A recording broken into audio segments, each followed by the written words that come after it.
За гледачите кои што можеби не заборавиле, да се потсетиме дека извиднички одред Феникс е организација за деца и млади, која што действува на локално ниво во нашиот град, во Прилеп. И мисијата на нашиот извиднички одред е да придонеси во неформалното образование на децата и на младите преку систем на извиднички вредности, за тие да се чувствуваат посамоисполнети како индивидуи и секако да имаат конструктивна улога во општеството. Како што се случи пандемијата, младите се повеќе почнаа да излегуваат надвор, да се дружат на отворено во природа и со тоа се зголеми заинтересираноста кај децата и кај младите да доаѓаат на извидници, бидејќи нашите активности претежно се на отворено. И со тоа забележуваме пораст во извидништвото, не само во Прилеп, туку и во другите градови. Имаме голем број на заинтересирани млади кои сакаат да станат дел од нашите извиднички одреди. Во јули оваа година имавме школа за водачи. Нашиот одред имаше тројца представници кои што се спремни да станат водачи од новата учебна година и исто така учествуваше со двајца тренери, односно ментори кои што беа дел од тимот кој ги држеше сесиите и ги менторираа овие млади деца кои што сакаат да бидат водачи и ги насочуваа во нивниот пат за секако нашата организација да порасне, да земат тие нови деца и да го пренесат своето знаење секако.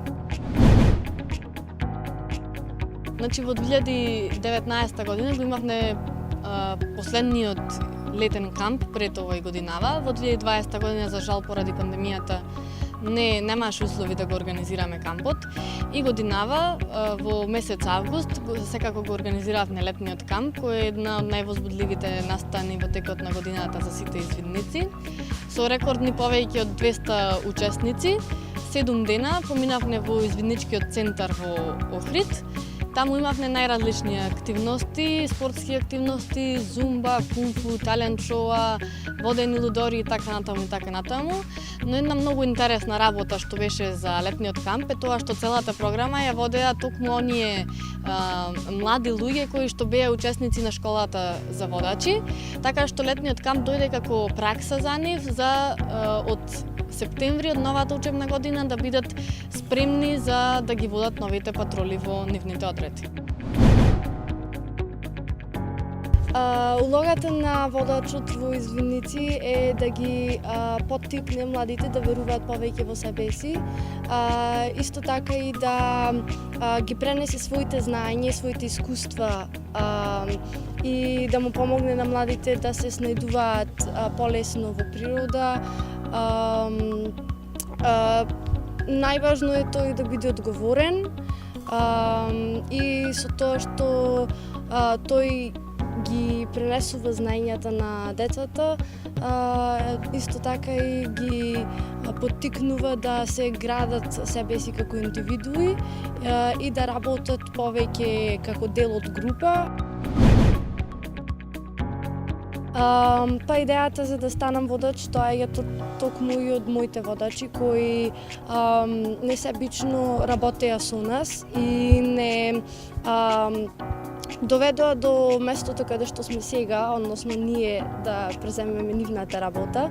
Тие ми беа идоли и поради нив и се одлучив да го пренесам моето знаење и со тоа и да вратам на одредот и на сојузот истовремено.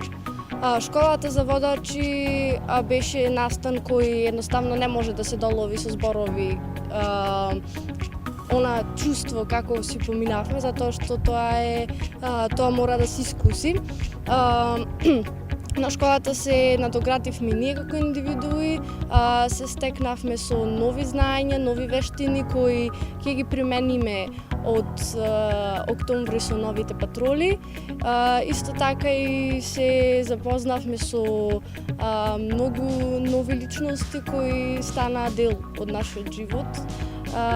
И би им препорачала на сите кои што не гледаат моментално да дојдат да искусат, бидејќи извинништвото е нешто што не може да се опише со зборови, туку мора да се проба. Да, бидејќи нашите ментори кои што ни ги водеа сесиите за време на школата за водачи, не укажаа дека треба да бидеме одговорни водачи, оти сепак работата на водачот не е лесна и не е едноставна, оти сепак тие треба да докажат како треба да бидат тие. Омилени активности ми се спиење во шатори, седење покрај логорски и планинари. Според мене, извинничката опрема може да се подели на два вида опрема, лична и колективна опрема.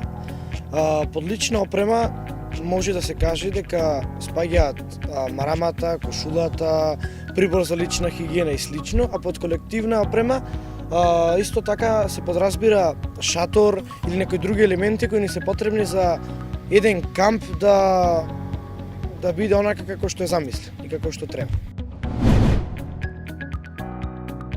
Еден извинник ги учи вредностите да биде храбар, да биде чесен, да има почит кон постарите, да помага на некого, да учествува во некои акции со што тој би помогнал на природата и на светот. Доколку би имал бесконечна моќ, во светот би променил да нема дискриминација, да нема поделба на вера, на раса, на боја, на пол и слично, туку сите да се сакаат еден со друг и сите да си помагаат еден со друг. А во Македонија би променил со тоа што луѓето би сакал да знаат повеќе за извинниците, повеќе да ја ценат природата и слично. Во текот на месец септември извиннички одред Феникс врши уписи, така што тоа ни е најголемата месечна активност сега, но исто така продолжуваме со активности. Имаме таковни активности како што се кампови, исто така имаме месечни активности, активности на отворено. И за новите извинници секако спремаме изнедувања од 1 октомври па натаму. Би им препорачала на сите деца и млади да станат извинници. Мене тоа ми го промени животот. Ме научи да бидам посамостојна, да носам одлуки сама, да не се двоумам, да чекорам храбро и секогаш да ги прифаќам предизвиците. И би им препорачала на сите деца и млади да не се откажуваат од своите соништа и да веруваат дека ќе успеат. Извиннички поздрав! Здраво!